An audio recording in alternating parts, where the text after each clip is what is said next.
Thank you guys for coming out. My name is Paige Hurley, and I'm here to introduce to you guys Mr. Walter Green. And I have worked with Walter for over 3 years in helping him with his research into the Civil War and especially with formatting this book. It's been a joy to work with him, and that's why I'm really excited for him to share his recent book with you guys tonight. So without further ado, Walter Green, everybody. Thank you. Is this working okay? Okay. Thank you for being here. I'm grateful for a whole lot of things, including that the rain has probably missed us. It's always great to speak here. I get to hear other people speak sometimes. Now it's my turn. This is a special building for me, as Paige suggested, because I did a lot of research here upstairs in special collections, a lot of interlibrary loan work, and hours and hours with Martha Fraser using press books to produce the book. The first book I did, the railroad book, I had it published elsewhere, and they kept most of the proceeds, and they charged me a lot of money for the book and all that. This time, no, I'm gonna do more work and publish it myself, which was not that hard. It was tedious, like it always is, but it was very rewarding. And I'm grateful that the library had that software here to do that. And I also like being here because it's on the Battleground Academy campus, where I spent 4 years. And it just feels special to be here. I'm grateful for those years at BGA, and I'm grateful for a lot in my life. I think it's a really important concept. And one thing I'm grateful for, and it's going to sound strange, is the book. Usually you're grateful for things that you've been blessed with or given or whatever, life or health. But I created the book, but still, I'll tell you why I'm grateful. And I'll approach that from a different way. A lot of you have heard this presentation before, so bear with me. But I'm going to ask a question. If somebody wants to answer the question, they can. What is the first thing that comes to your mind when you think of Franklin and the Civil War? Battle of Franklin, that's the number one answer. The generals on the porch. Pretty gruesome. Yeah. Fort Granger.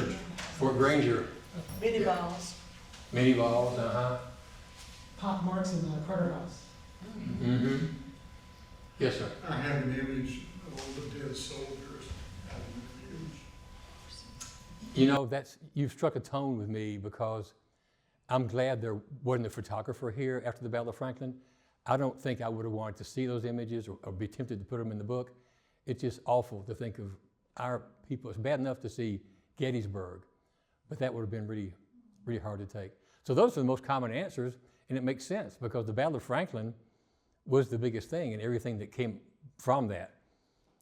But there were also 1,000 residents who lived through 3.5 years of federal occupation, one degree or another, and those stories haven't been told. There were several ladies who've written pretty good volumes about it, and they seem to give about the same story. Some of them are slanted more anti-union than the other, but you have to take it with a grain of salt. But several ladies did write, and that was enough to put lots of quotes in the book, and quotes from soldiers as well, from the North, giving their opinions of what Franklin was like. So, yeah, I'm grateful for the book because it sat there. All this information sat there for decades.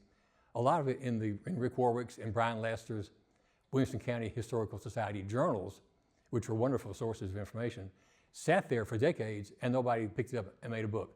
So I'm glad to be the one to do that. It makes me feel good. It was a lot of work, but still, it was good work. The cover I'm going to talk about for a minute. When I went to my designer for it, first thing he said was, "Okay, that's your topic. We're not going to put a soldier on the cover. We're not going to put a cannon." He wasn't telling me what to do. He was just saying, you know how they are, like a doctor. It's his opinion, and I had to agree with it. And I did agree with it. This is about residents. And the people who were left behind during the war were mainly women. So we were going to put a woman on the front. And I gave him this image and some other ideas, some other kind of crazy images. and said, I would like to have a town scene with, maybe with a fort and with this lady. And he created this, and it was 99% this way when he gave me the first draft. I was really, really pleased with it. But the ladies on the front, because, as I said, they were the ones who stayed behind. They had to look after the property and their families when the able-bodied men were all fighting. They also were here to take care of the wounded soldiers, both Confederate and Federal, after the different skirmishes, and especially after the Battle of Franklin. And they wrote about it. If they hadn't written about it, the book would be lacking. It would miss the real flavor of having it from a real source. All right, enough of that.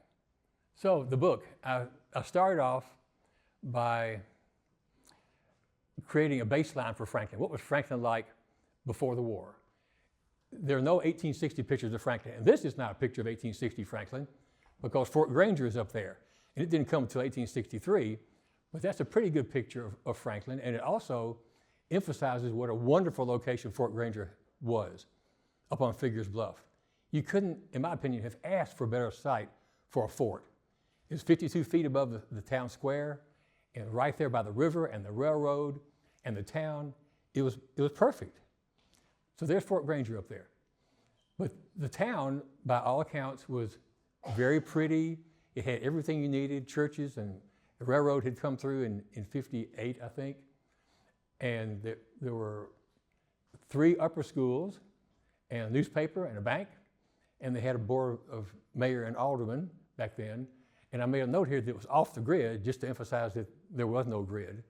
People were living like they had in the 1700s, pretty much the same way. No running water, no electricity. One of the first things I did with the book was to do a population analysis, because I couldn't imagine just saying, well, the population of Franklin was between 900 and 2,000. I've seen those numbers. I've seen 1,500. I couldn't do that. So I spent quite a bit of time with censuses and what have you, and came up with 1,100, which felt right. So what was Franklin like back then? It was 70% white. I counted, if you put reasonable bounds on Franklin,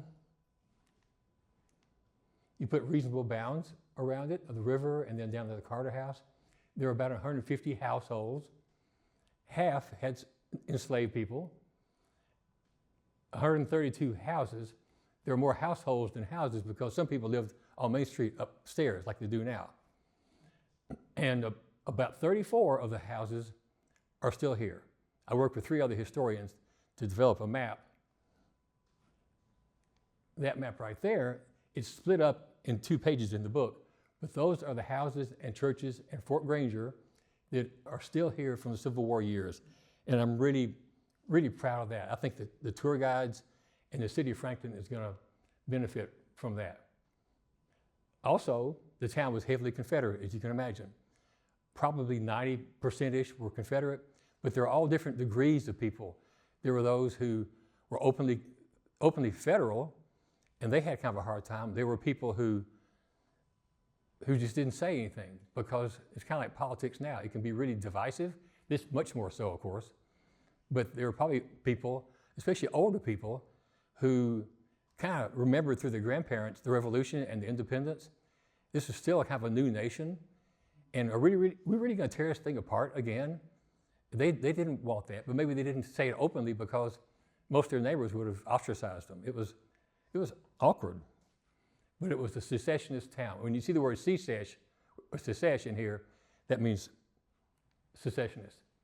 Some of the buildings that are still here, the courthouse and the Cummings House over on Cummings Street, the bookstore, Hiram Lodge, 2 of the girls' schools, the Presbyterian Church. That's the first building that was on the site of the historic Presbyterian Church. There were several versions. That was the first one. And then the oldest church was the Episcopal Church. So we haven't really gotten to war yet, but war is coming. And I show a big map over here to remind myself that the war started in the east. It was going to take a while for we to get to Franklin, but that during the war, Franklin wasn't the only town occupied. There might have been 100. That's the number you see. I don't see any other numbers. They say 100. That's a lot. But Columbia, Athens, Decatur, Memphis, Atlanta, Richmond. You can start into it and get up to 50 really quickly. So I'm going to go through a timeline. 1860, and this won't take too long, bear with me. South Carolina seceded. Jefferson Davis was appointed, not elected, president of the Confederacy.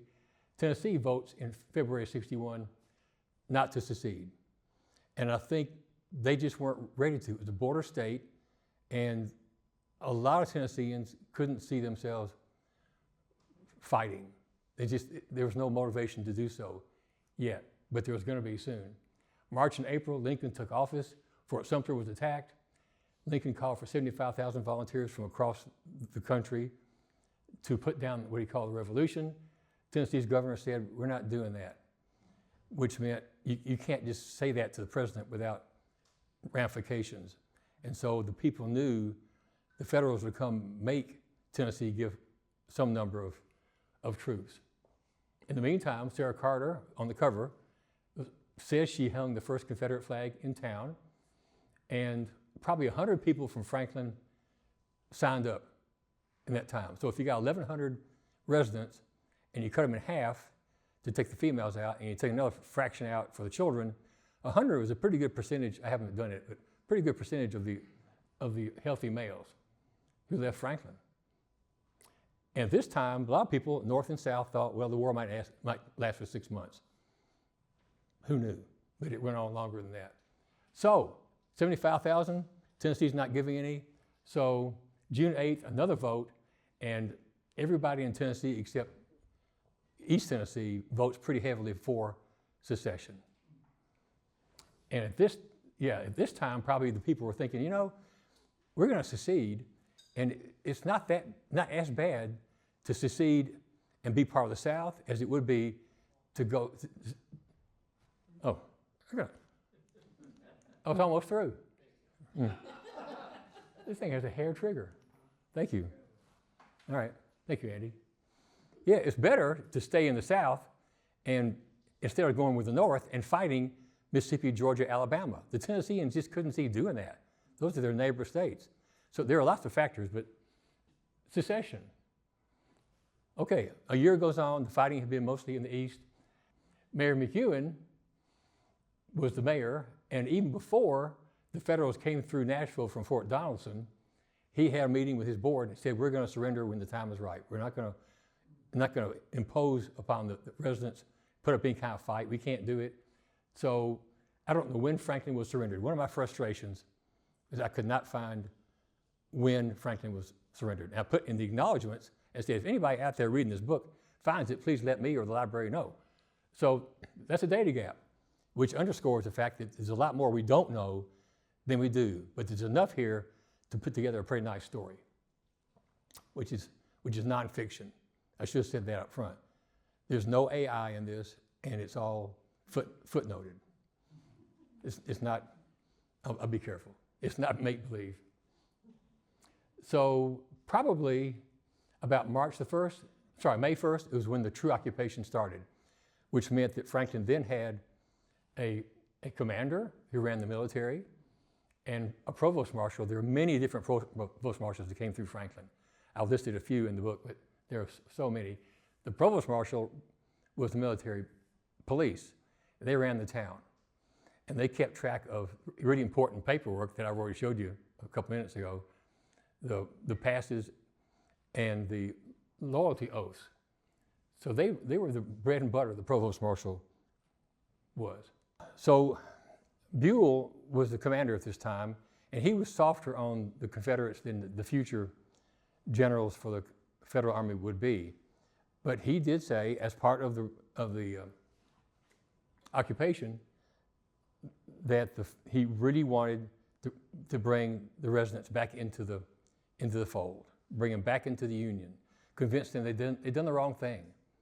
They were misled by their Union, by their Confederate leaders, by their elected officials to leave the country, and it wasn't the right thing to do. Think about it. And he encouraged them.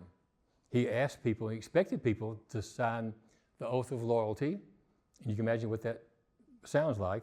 There would have been benefits for that. They would have had better prices for their food. they would have had easier travel benefits, and in some cases, people that the Federals really liked could be brought into the fort during a battle or a skirmish to be protected. So it was really a good thing to do. It would get harder later on if you didn't do this, but for now, it was strongly encouraged. Another thing is that, yeah, only the loyal men could do business. To preach or sell or practice medicine or law, that was all shut down for several weeks when the Federals came in. And they just stopped everything and then started all over again. Okay, now let's see who can do what. Who's going to be allowed to do what? And they had names. The provost marshal went probably door to door and kept track of who was on what side. And that was going to be really useful information later on. At the same time, Buell expected the troops to behave. And apparently they did. There's one lady who said, oh, the troops, Federal troops in their blue uniforms, they came to church, they were so gentlemanly and they sang with us, and they didn't pluck a single blossom from any flower in town. That sounds pretty good. That's the extreme of it. It hadn't gotten rough yet. But it started off all sweet. There's the oath. It was a real piece of paper. There would have been multiple copies, one for the person to keep and one for the military. Federal pass, same thing. You had to carry it with you, and it said that this person was allowed to go, this is Dr. Park, he was allowed to go certain places, certain times, for certain periods of time. And he was pretty neutral, though he was later on asked to leave, but at this point in time, he was okay. So in '62, occupation came in, industry and everything was shut down. There were no churches working at that point in time. The soldiers were in town. The residents had to put up with soldiers everywhere. They took over the hospital. They turned the school into a hospital. The provost marshal squads were marching through town all the time. They were sleeping in houses, and they had offices. The most famous place for an office, of course, was the courthouse. They loved that. And other nice buildings. They took the nicest buildings for theirs, which makes sense. In April, things got harder because the draft was put in place, which meant that some of the young men in Franklin who didn't go the first time around were going to go. It was extended later on in September from age 35 to 45. So all this, as we go through time, all this is hitting harder on the locals. Just the fact that time is going on and it wears on them, and the Confederates are going to lose some pretty major battles, and they're going to hear about their young men wounded, and more people go off to war. That took a toll. It took a toll in the North as well, but it was mainly in the South that we're talking right now. The foragers, federal foragers, they needed supplies. They wanted chickens, hams, bacon, horses. They'd come around, and if you had signed the loyalty oath, they would either give you cash or give you a receipt that could be paid back at the end of the war. And if you were not, they would just take it. And in between, they give you a receipt, and they would figure out later on if you got reimbursed. So all this economic damage as well. Some of the farmers had lost so much through foraging that they quit planting, and that was going to hurt the food supply in Franklin. Some of the slaves were already leaving, and some of the young men who worked the farms were already gone.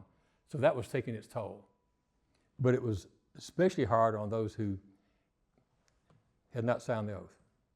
So the Emancipation Proclamation freed the enslaved people, offered to free them if they wanted to be free in the states that were still under Confederate control. Tennessee was not, but that still impacted the slaves here. They thought, well, yeah, the Federals are here, they're in Nashville, and they're being freed elsewhere. We're being freed elsewhere. Some of them took off, mostly to Nashville, to either live in shanties, which would have been hard, or to work at Fort Negley. As time went on, there were food shortages. Confederate money was getting worth less because the government was printing so much to fund the war. Inflation was about 100% a year. People's incomes, of course, were down. So it was getting tough. And I really can't tell you how how everybody fed themselves. I know neighbor had to help neighbor. That's one thing that had to take place here. But it, again, was really beneficial to sign the oath. Imagine Franklin without any fences or trees. But by now, late 62, they were probably all gone to build fortifications or for firewood, because there were cold winters here.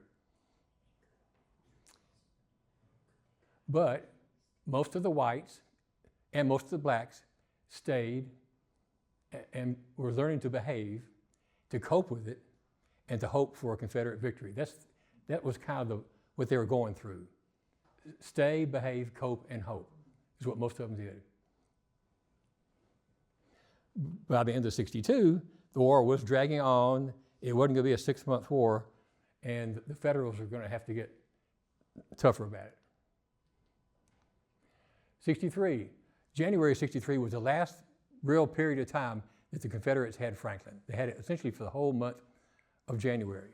In February, General Gilbert came in with the Army of Kentucky to make a stronger occupation. He started working on Fort. They didn't call it Granger yet, but he started working on the top of Figueres Bluff, doing some work that Granger and Merrill later kind of built on. They changed the arrangement. But February saw the Federals coming in for stronger occupation, to not just for the people, but to secure the land for the Federals to move farther into the South to win the war. They also were occupying and building fortifications, Columbia, Athens, Decatur, and what have you. So in the first 5 months of 1863, instead of maybe 1,000 troops here in Franklin, there were 8,000. And there were camps all around Fort Granger, from Hornsdale Park all around to the east to Highway 96, about a 2 square mile area. They had to have animals there and fodder and hospital tents, troop tents. It was amazing. And I figured that of all the regiments that were here in Franklin, about 2/3 were here at that time. That was the real concentration. Rosecrans came in with his orders now, and he declared that, again, if you sign the oath, you get benefits. And here's the big thing: if you don't cooperate, we're going to start, at our discretion, giving you 10 days to pack up. We will lead you outside of Franklin. And generally that would be out Columbia Avenue, past Winstead Hill, towards the Harrison House. You're gone. Don't come back till the war's over. That hadn't been done before. The folks the year before didn't have any really huge incentive to sign the oath. They were still surviving okay, but being kicked out of town was a bit much for a lot of them. But that was going to start happening. He also said anybody who comes up from the South without a pass is going to be considered a spy. So March of 63, General Granger and his wonderful engineer, Captain Merrill, arrive. There's Granger, and there's the fort, still there, mostly it's dirt, still a worthy place to visit. And it was built March through May, 10 weeks. Van Dorn attacked on April 10th, and just after he did, they sped up construction of the fort. The fort hadn't been completed by then. They started working multiple shifts to get it done. And another thing I learned, hadn't thought about it, was you've got 8,000 troops, you've got the residents there, you've got the blacks coming up from the South who were poorly fed, poorly clothed, with very little medicine, whatever they had from home, herbs and what have you. And you have the federal troops, this whole mess of people together, and the animals, and the disease was bad enough in the fort because of dysentery and what have you, and other illnesses. But a study was done that showed that during those months, the rate of death was much higher than other months during the war, which confirms the fact that having a fortification with all these different people many of whom were ill, was really a bad thing to bring them in together. One of my soldiers in the book claimed that it was safer to be on the road, to be marching, than to be in camp. somewhere. Just keep moving, and then it's healthier.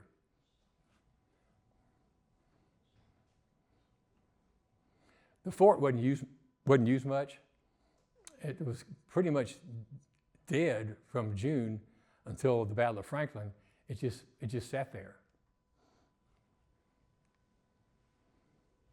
Okay, early '63, more and more blacks were fleeing Franklin, going to Nashville, or coming through Franklin to Nashville from Alabama, for instance. The shade trees were now gone from the sidewalks, so it's looking more stark than ever, like an old black and white picture you can imagine.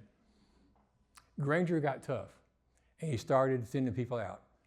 And in April, the Cloustons and the Royces were the first ones, and those were for good reason. And then, I don't have a good list of who was sent out, but apparently 6 more went out quickly. And this reminds me that it wasn't just the people in town who were subject to this, because the Union lines were maybe 1.5 miles outside of town, where you had to pass to come in and out. And everybody within that radius, if you will, was subject to the rules of occupation. So many people in the country would have been kicked out as well if they weren't behaving properly. Colonel Baird, you probably know the story about the spies that were hanged there. He hanged them near the river, which is just across from the town, probably to show the people what can happen, to help bring them back into the fold. And actually because Van Dorn had attacked and Forrest had attacked, he wanted to burn the town. He asked permission. I don't know what happened with that, but thank goodness that did not happen. So this started in June. This started a period in the chapter by this title called 16 Quiet Months, where there's not much information about things going on, but apparently the people who had been behaving really badly had been sent out, or the ones who attempted to do so had decided to just shut up and behave. So at the same time, in June, most of the troops left. They went down south to fight. And now we start seeing a slow return to normalcy. Trade was starting a little bit better. The more people were taking the oath. And by August, the Federals were working hard at trying to get people to come back into the Union. There were Union speeches by people in Nashville and Franklin, leaders of those two communities, who tried to get people to come back. And on top of that, a Board of Trade was developed that was start bringing $40,000 per month, which is a decent amount, into the stores so people could buy with their measly Confederate dollars some produce. They're trying to make it a little more normal so people could say, okay, this isn't so bad. We'll sign the loyalty oath and come back into the Union.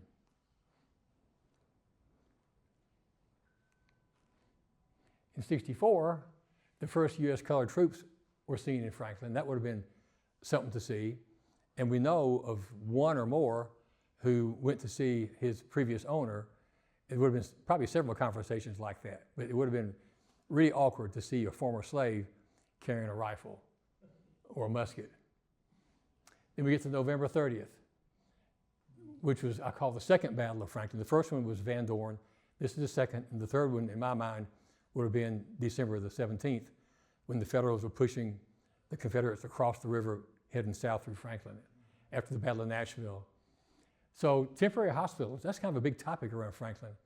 And one lady was quoted in saying that there were 44, as Fanny Courtney, only 3 of them federal. And somebody else said, well, almost every house, Sarah Carter, almost every house was a hospital. And I don't really believe either one. Every anything is almost never right. So, well, she said almost every. So I think the numbers between 41 and 132. With my research, I identified 35, including several more, 7 that would have been federal instead of the 3. So my guess is that there could have been 70 temporary hospitals. And I don't know if the city of Franklin is going to pick up on that or not, but every November 30th, the red flags come out, Lillian Stewart's place and many others, and maybe they'll look at this and revisit those lists. I found 5 different lists, and some of them were really bad. there's no way that place could have been. So there's that. It's food for thought for the future. So what they deal with? It's really, okay, I'm going to throw one thing at you that occurred to me today. The occupation lasted 3.5 years. That was the big picture bad. 3.5 months was about how long Granger was in town. February through June. That was really hard. They really clamped down on the Confederates. And 3.5 weeks was about how long the wounded were in these houses in Franklin. That's a long time. From December 1st until December 24th, when the first troops came down from Nashville after the Battle of Nashville and started taking Federal wounded who were movable, or taking Confederate wounded who could be taken back to Confederate hospitals in Nashville. So 3.5 weeks of having somebody in your house that was going to die or not die, it's a big strain for food and emotionally, for supplies. That would have been really, really hard. How many were there? Well, okay, so 6,200 Confederates and 2,300 Federals were casualties during the Battle of Franklin. That includes lost and wounded and killed. The dead, about 1,600 Confederates and a couple hundred Federals. It's not a really good number on that. And who was left behind is really odd, but about the same number were left behind. 1,600 Confederates and 200 Federals. That's a lot of people to go over 44 houses. So December 17th, the third Battle of Franklin, the Federals chased Hood through. There are more wounded and dead who add on to the numbers that are already in these houses and churches and what have you. 24th, they start moving them out. And I think the Carter House, they had somebody in it for at least through June. And Sarah Carter had somebody, I think, for a year, which is pretty hospitable. 1865 was going to be a weird time. Lieutenant von Matzdorf was German, and this regiment spoke mostly German, and they were in charge of Franklin for a few weeks. So here you have Franklin with all this other stuff going on. You got Germans running around telling you what to do. But some of them did speak English, but it was a good chance to learn another language, I guess. Lee surrendered. Everything was quiet and sad in the town, and property values by now, of course, had fallen. Inflation was still probably 100%. The economy was a wreck. But by the summer, the paper was operating again. The courts had never completely shut down, but they were operating more. Businesses and professionals could get back to work again if they signed the oath. And in September, this was the end of occupation, September the 4th, 900 men of the 61st Illinois left. They'd been around the fort, and they were watching for guerrillas and managing the loyalty oath and travel passes and what have you. They were finally pulled out, and that was the end of that. Then in December, the blacks were given the opportunity to go back to work again. And many of them went back to new people, some to the old people that had owned them before. But the Federals wanted a fair deal, and they had some standard language for all this. And the 150th Illinois was here to oversee those contracts to make sure that it was sort of fair. Franklin needed some closure and got some with the Confederate cemetery at the McGowan Confederate Cemetery. There were so many bodies still after a year and a half in the ground around Carnton and the McNutt House on that side of town. And yes, the farmers needed to get their crops in the ground, but that's kind of brutal. More than that, these bodies needed to have some respect. And so the locals went out and raised money from the townspeople and from states who had representatives in the ground here, raised enough money. They put it out for contract. George Cuppet and 3 others got the contract, and they worked for 3 months and were paid $5 a day to dig up whatever was left after that length of time, had to have a box provided, a wooden box, place it in the box, look for identification, write identification in the journal, and then bury them with their correct state in the cemetery.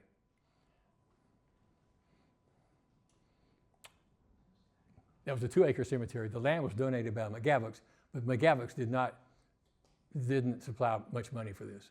That was done by other people. So, at this point in time, I'd like to summarize this part of the presentation by saying that we've got some relative stability. The Confederates have been sort of freed from the Federals. The blacks have been sort of freed from the whites. And the states in the North and South were again under a single flag. So I think that's the way it's probably supposed to be, and that's the way it was. Then came Reconstruction. And it was going to be years before there was any improvement in the healing. There's the oldest picture I can find of the cemetery. Yep, that's at Carnton. And there are the McGavocks. So to give you an idea what the whites went through, this is what they had to worry about. Their men, income, food, water, clothing, firewood, travel. Their property. There weren't many houses in Franklin that were destroyed. There were some that were burned and some that were dismantled, but not really so much. But they did have to protect their barns, their slaves, which are their property, animals and what have you. They had to worry about whether to take the oath. And some people did spy or smuggle. Were they going to keep that up? As the war went on, the risk of doing that was greater. Family safety. I've read very little, almost nothing about the children. It's a real gap. These women did not write about their children and whether they let them go down the street or kept them in the house. I think the under schools, the elementary schools, if you will, stayed operating. They were in churches and houses anyway. I think the kids kept going to school primarily, but there's just not much written about the children. They had to worry about disease and the emotional trauma from all that they were going through. Had to worry about their neighbors because they could get pretty ugly. And then should they leave? And leaving was going to be really hard, to leave behind your home and your property and wonder what would you come back to and where would you go? Some people left to be with family, but most people stayed for good reason. The blacks, pretty much the same list, but even more so, whether they should escape and be free. A couple of stories here. This is Moses Royce, who is the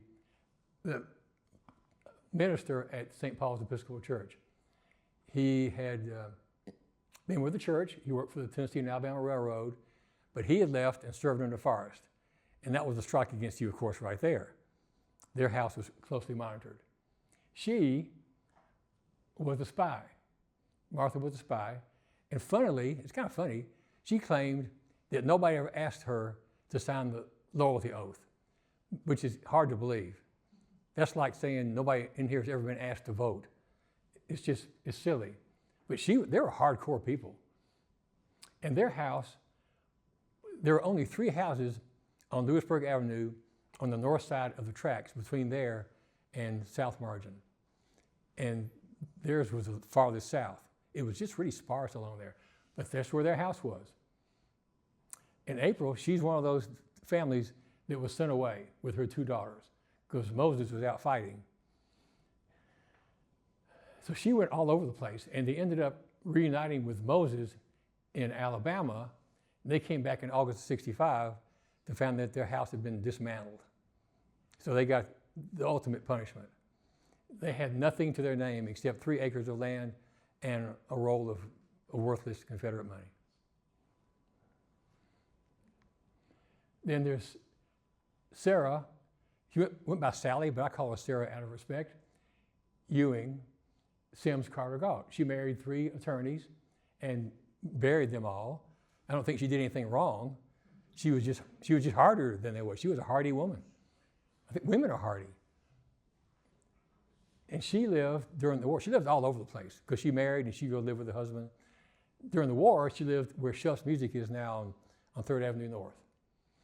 61 and 62, you know, she was a secessionist. She put the flag up. She supported the Confederates. She spied. She supposedly was the first person to warn Bragg at Murfreesboro about the oncoming attack in December of 62. She claims to have done that.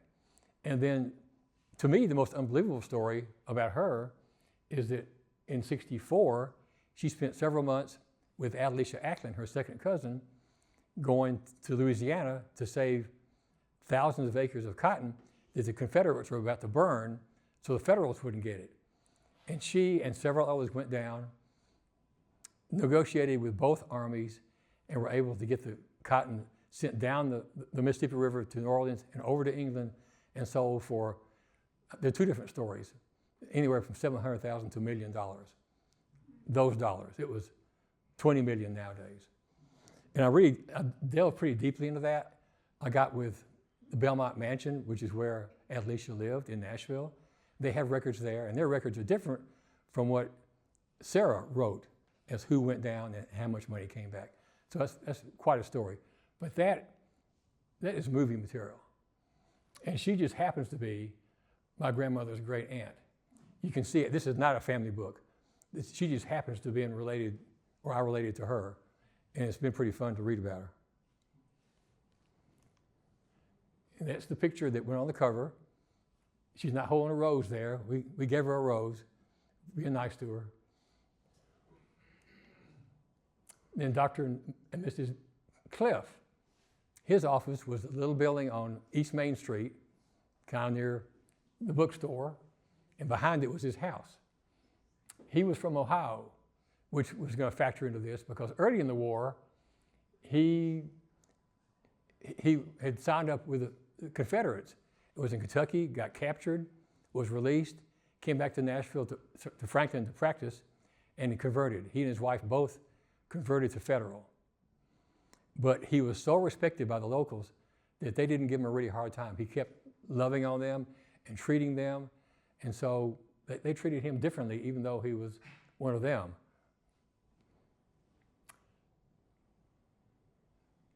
She was one of these women that a lot of her neighbors wouldn't have liked because the Federals came to her knowing she knew everybody in town and said, okay, now give me a list of who would need to be really rough on.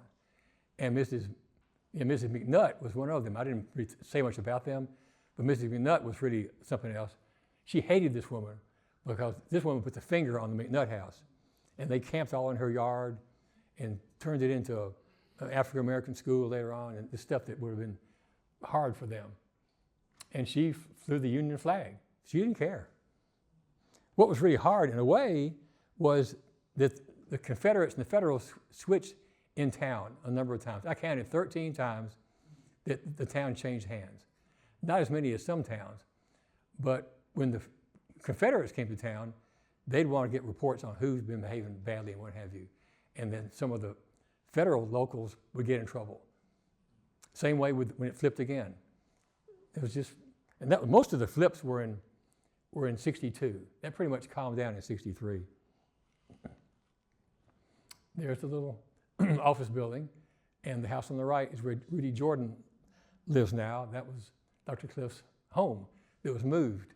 It was about to be torn down.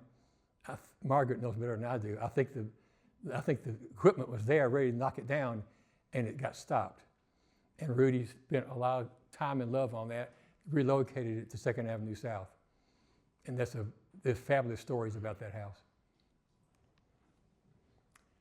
Slavery and freedom. There were a lot of slaves in Franklin, more perhaps than could be justified.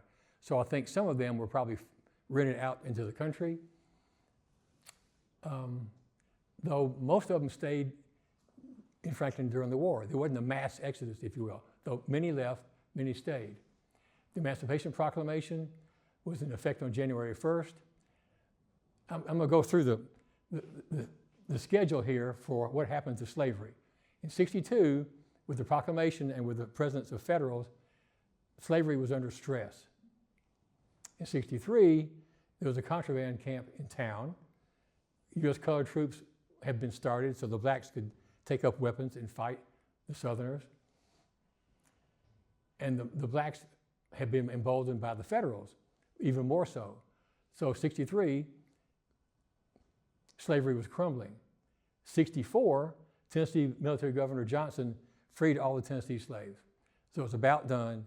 And then finally in February 65, the Tennessee legislature abolished slavery. And now you've got all these people who are free, whether they're ready for it or not, wondering what they're going to do with their newfound freedom. It was anything but perfect. There's the best picture of U.S. colored troops I can find. And then here's an example, and we're almost done. I'm looking at the clock as well. So Andrew Ewing, I picked him because he's a Ewing, and he was owned by the Ewings. At one time, he was owned by Sarah Ewing Carter. There are, last count, 365 U.S. colored troops with some kind of connection to the county. Lived here, born here, died here, some connection. Andrew Ewing lived on the farm of Alexander C. Ewing, which is where Ralston Lane hits Highway 96 East. After the proclamation in 62, he freed himself. He was at that time owned by Sarah Carter. He took off. I don't know what he did for the next year, but in August 63 in Nashville, he enlisted with the U.S. colored troops. Must have been pretty impressive. He was promoted to sergeant major. At the Battle of Nashville, he either was under or in a tree, and a cannonball struck it and messed his leg up. He made it as far as Franklin, chasing Hood, and they said, you can't go any farther. So he just hung out in Franklin on the 17th. October 65, he was discharged because of that disability. He returned to Williamson County. In 66, he and his wife entered one of those contracts with a Mr. Giles, I think, near College Grove. She worked in the kitchen, and he did all kinds of things. I think he learned to be a blacksmith and dealt with all kinds of things. So he was under contract there. Years later, 1901, he passed away. They were in Nashville. He was working at Bush's Brickyards. So that's just one journey, but it's kind of typical of what somebody would have gone through. I don't know about their children. Sometimes the children didn't go along. There were a lot of divorces. It was hard. So general information, there's the first, second, and third Battle of Franklin. About 30 regiments were represented at Franklin during the war. There are lots of provost marshals. I counted at least 15 different commanders. That's all listed in the book. Franklin changed hands at least 13 times, mostly or largely in 62. And the Federals had Franklin about 90% of the time. Once they came in, they had control the majority of the time. So the book, so you know, there are more than just 3 stories of people in the book. There are lots of people that are written up, and their homes are identified. And I've got pictures of all the homes that are still here, the 34 or so, with information about who lived there and when the houses were built. I've got a map showing the farms that were around Franklin because, as I said, the countryside was also, the close part of the countryside was also in the occupied zone. So I've identified those closest farms so you can see who was affected there. I have a chronology of when each army controlled Franklin and the federal regiments who were here. I'll list the 34 temporary hospitals, and then the first appendix is the population analysis. It wasn't just a number thing, it was who's here. It was demographic. And that's it. I've got 2 books. One is the National Indicator Railroad during the Civil War, my first book, and then this one. And again, my main emotion is gratitude that I was able to write this book. The information was sitting there. I found a topic that was of interest to me, that nobody had written about before, that I think people would be interested in. So those are 3 of the key things that make me want to write a book. And this one met those criteria. So I'm very grateful and love sharing the information in the book and putting it out in the public. Thank you.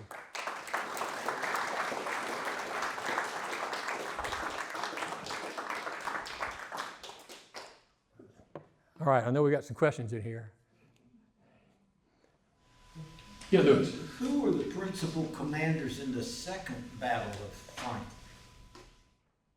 Schofield, Cox, Hood. That was the Battle of Franklin. That was November 30th. Those are the key players that headed up the armies. Schofield, Cox was under Schofield, but Schofield and Hood. And Hood gets a really hard time for making that bold dash into Franklin against entrenched Federals. There are all kinds of opinions on that. A lot of people will think that, well, he didn't have anything else to do. He couldn't just go away. Maybe it wasn't going to work for him to flank around the left. That's what he did. And Laudanum apparently wasn't any part of that. He was making a conscious decision. Some of his generals didn't like that thought. Forrest thought it was a bad decision. Forrest tried to go around the right and didn't succeed. Yes, sir. In giving some of my talks, I used to quote the federal census for Williamson County in 1850. Williamson County had 26,000 persons. In 1960, 110 years later, they had 25,000 persons. I was talking to Robert Hicks and I said, is there by any chance that this was part of the hangover of the devastation from the Civil War, you know, with folks immigrating north and such? And he said, absolutely, that could have been possible. What's your opinion about that?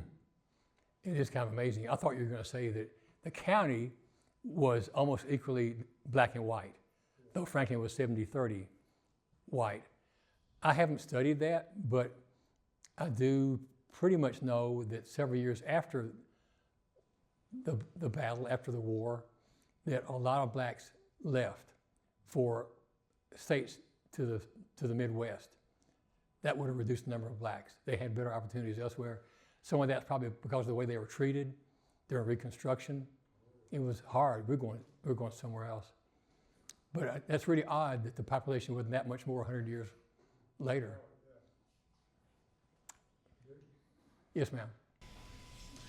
In the book, you talk about the people that were sent away from town, and they went south.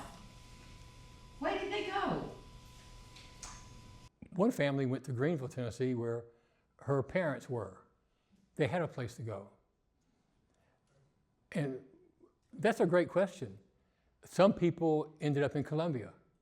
I know. They just found a place to live in Columbia because it wasn't that far south, but it was right there. One family stayed in a house where a Nashville, listen to me, a Franklin resident had just moved from there. It's near, just south of the Harrison house. He moved into town, and his place was unoccupied. So they had a connection with him, and they said, well, just stay in there. And they did for a while until the Federals came in and gave them a hard time. But yeah, you just go wherever you find a place to go. You don't have much money. You just probably have to hope to find somebody who's going to have a heart for you. But I don't know how many left. There's no number for that. And neither have I found any local citizen who was killed by gunfire during the war. I haven't seen that. And nobody taken and imprisoned as a resident or hanged. Didn't see that. Yes, sir. As I understood it, Lincoln's Emancipation Proclamation freed the slaves in all the states that seceded from the Union. So I didn't quite understand your slide that said it didn't apply to Tennessee or Franklin. Well, unless I'm wrong, the Federals, after Tennessee seceded, the Federals had control of Tennessee. They had a military governor. So at that point in time, Tennessee was seen as under federal control.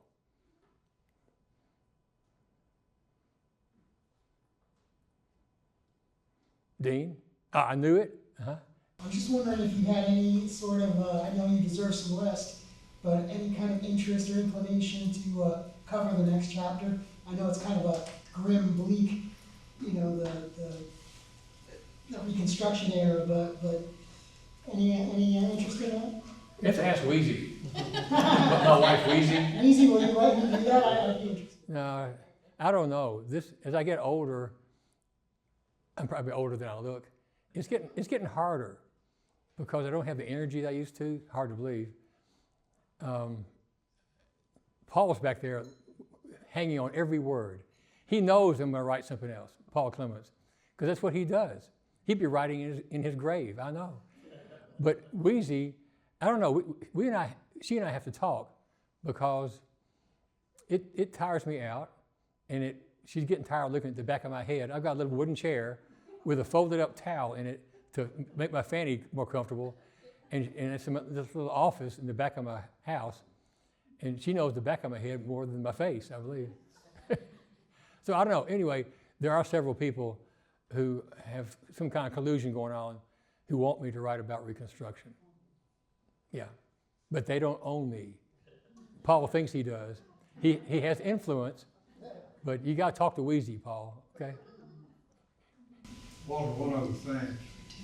Margaret took your book away from me while I was reading, so I haven't had a chance to finish it yet. Were you sleeping? Huh? Were you asleep when she did it? No. Okay.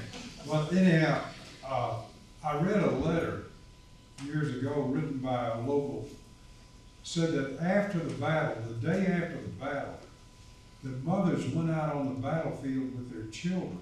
Did you read anything like that? I mean, I thought that would have been horrible. Taking those children out there on the battlefield, seeing all those corpses. Yeah, you wouldn't want your child to see that, typically. There is a story, I think it's, I can't remember the guy's name, where he walked with one of his children out to the battlefield and observed that. Yeah, but that would have been hard to see. And the freeze came in. Oh, we talk about those 3.5 weeks. The freeze came in, and so it was going to be really hard to move frozen animals. Can you imagine the number of animals that were there? Mr. Carter at the Carter House claims to have had 17 dead horses in his yard until about Christmas Day, because it was freezing, and he couldn't find an ox until then to haul them off to be burned or buried or whatever. That would have been a horrible time to be in Franklin. And it's a really important part of our history that's for good reason.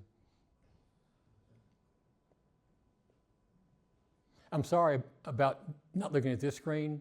I'm right-handed, and I'm sorry. Maybe next time.